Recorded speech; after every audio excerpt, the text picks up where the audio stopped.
So I just finished this book. It's called Burn for Burn by Jenny Han and Siobhan Vivian. I don't know how to say that name, but it was a really interesting book. It was very well written, and I'm just going to read the back flap and then this little inside flap to kind of give you as much information as I knew going into it. Actually, I didn't even know this was here until today, so I'm not entirely sure what it says yet. So we'll find out.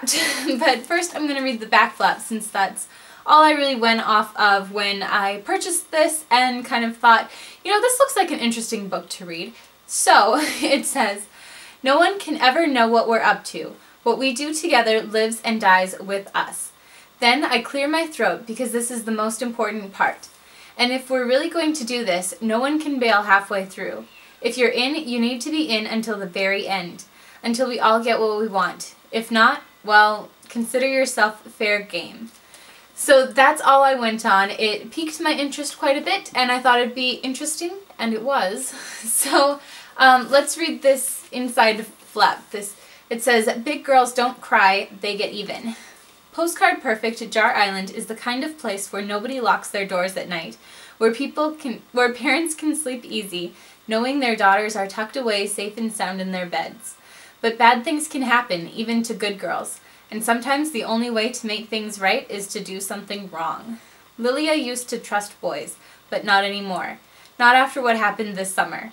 And she'll be damned if she lets the same thing happen to her little sister. Kat is through with being called a freak. She's over the rumors, the insults, the cruel jokes made at her expense. It all goes back to one person, her ex-best friend, and Kat's ready to make her pay.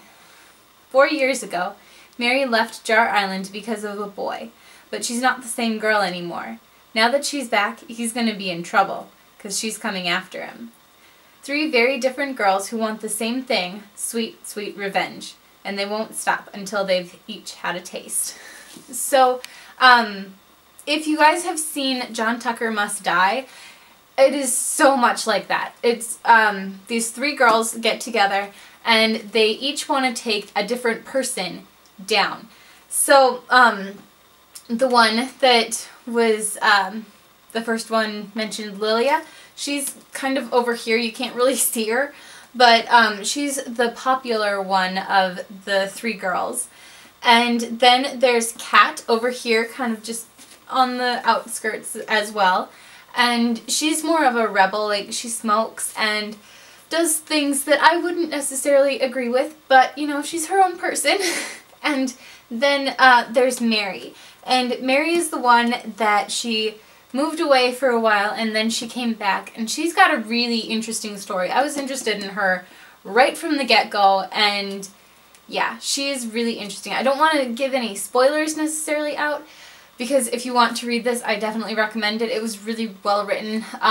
There are a lot of books that I just can't get through because there are so many typos and different things like that. Like, I'm a huge grammar person. If you don't have good grammar, I'm gonna have a hard time reading your writing. But this one was really good. And then, so I already mentioned that it was a lot like John Tucker Must Die, but it's also like Stephen King's Carrie. I think it's Carrie. Yes. That's the one with the telekinesis girl, right? I think so. But anyway, you don't really expect it until, like, I think it's halfway through the book it mentions a little bit about it, but it is interesting. So if you guys are into any of that or just curious about the combination, I definitely recommend picking this up. It was really a good, fast read. Yeah, I don't think I can say enough good things about it. It was definitely different though. So don't go in thinking, oh, this is just a girly book and nice fluffy read. It is kind of, but there's a little bit of a dark twist to it too. I mean, they're looking for revenge, so I suppose that dark twist has to be there. But anyway, yes, so this is a really good book. I definitely recommend it, and yeah. So my next book is actually Wake, and I don't remember who it's by, but I'm almost done with that too. So expect another book review soon. And if you guys have any clever names for this book review series, definitely let me know. I just have no ideas at all. So I would love to get your help on that. And if you have any recommendations for other books I should read, definitely let me know in the comment section below, and let me know what you're reading too. I would love to hear that as well. And if you have a book review, leave that in the video responses or whatever you want to do. And oh, as like normal, if you have any other comments, questions, or suggestions for other videos, leave those in the comment section as well. I feel like I'm telling you a bunch of stuff to do, but I mean, it's clearly you don't have to do it, but if you'd like to, I would very much appreciate it. And I think that's it. So I hope you guys have a lovely day. Bye!